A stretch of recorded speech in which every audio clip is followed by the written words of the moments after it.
Caro Wojtyla subiu ao sólio de Pedro, trazendo consigo a sua reflexão profunda sobre a confrontação entre o marxismo e o cristianismo, centrada no homem.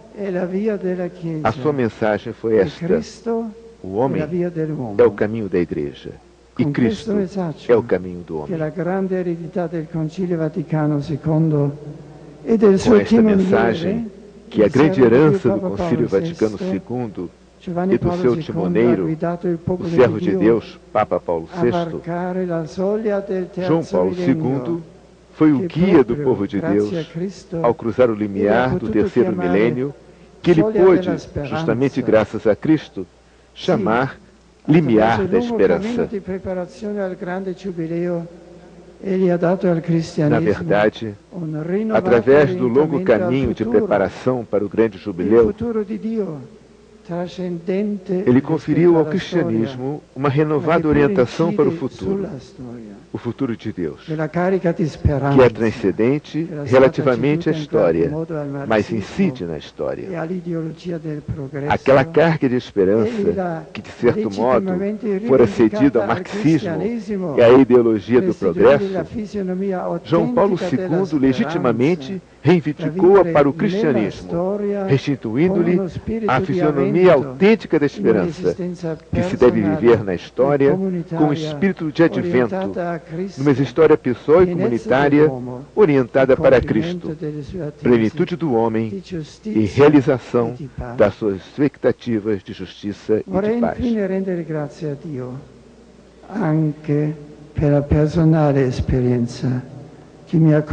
Por fim, quero agradecer a Deus também a experiência de colaboração pessoal que me concedeu ter longamente com o Beato Papa João Paulo II.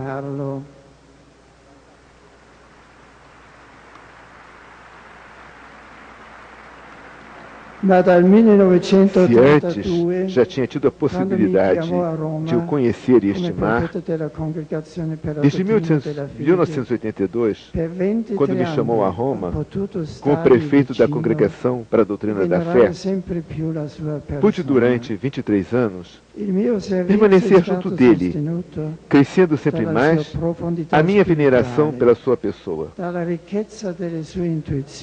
O meu serviço foi sustentado pela sua profundidade espiritual, pela riqueza das suas intuições. Sempre me impressionou e edificou o exemplo da sua oração. Entranhava-se no encontro com Deus, inclusive no meio das variedades incumbências do seu ministério. E depois impressionou-me o seu testemunho no sofrimento. Pouco a pouco, o Senhor o foi despojando de tudo, mas permaneceu sempre uma rocha, como Cristo o quis.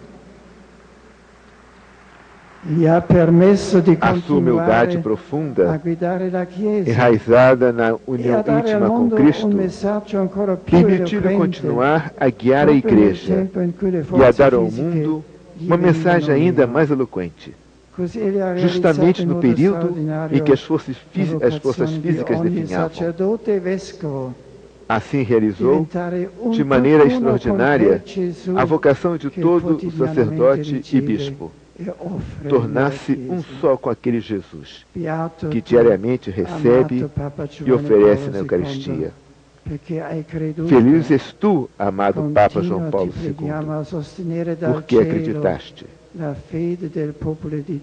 Continua no céu, nós te pedimos, a sustentar a fé do povo de Deus. Hoje pedimos, Santo Padre, improvisa, nos abençoe. Amém.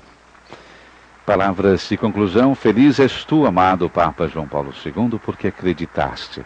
Continua então do céu, nós te pedimos a sustentar a fé do povo de Deus. Palavras conclusivas de Bento XVI, palavras que são recebidas com aplauso pelos milhares de fiéis presentes. Vamos permanecer, e o convite agora para permanecermos alguns minutos em silêncio para refletirmos nas palavras de Bento XVI.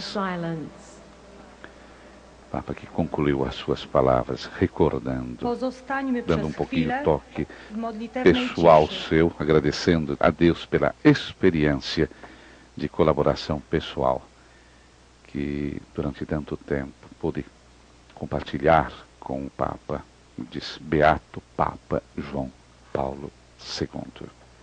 E o interessante na reflexão de Bento XVI, antes dele fazer a reflexão da palavra de Deus e a bonita comparação agora do Beato João Paulo II com Pedro e também com a Mãe de Deus, Maria, ele fez uma introdução lembrando aquilo que aconteceu na Praça São Pedro há 6 anos atrás, onde já naquele dia sentíamos pairar o perfume da sua santidade.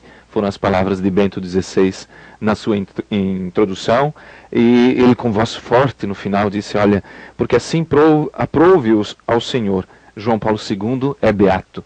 E nós vimos, uma câmera focalizou o então secretário de João Paulo II, o cardeal agora, Dziwisz, todo emocionado, lembrando então aquele perfume de santidade que já se sentia há 6 anos atrás. Então, João Paulo II demonstrou toda a sua vida como uma vida de santidade. Momentos ainda de silêncio, de reflexão, nós voltaremos a falar um pouco ainda dessa homilia do Santo Padre. Um momento de silêncio e podemos dizer, temos uma praça, São Pedro, em silêncio. É impressionante ver milhares e milhares, centenas de milhares de pessoas num espaço tão pequeno, vamos dizer, né? Com esse silêncio. A imagem da relíquia de João Paulo II, do sangue que foi retirado na semana em que faleceu, justamente com a previsão de uma possível intervenção cirúrgica, e foi retirado esse sangue como, naturalmente, prevenção para poder depois utilizar. Não foi utilizado e hoje está então aqui para recordar também que ele deu o sangue pela Igreja. E o Santo Padre nos introduz na nossa profissão de fé.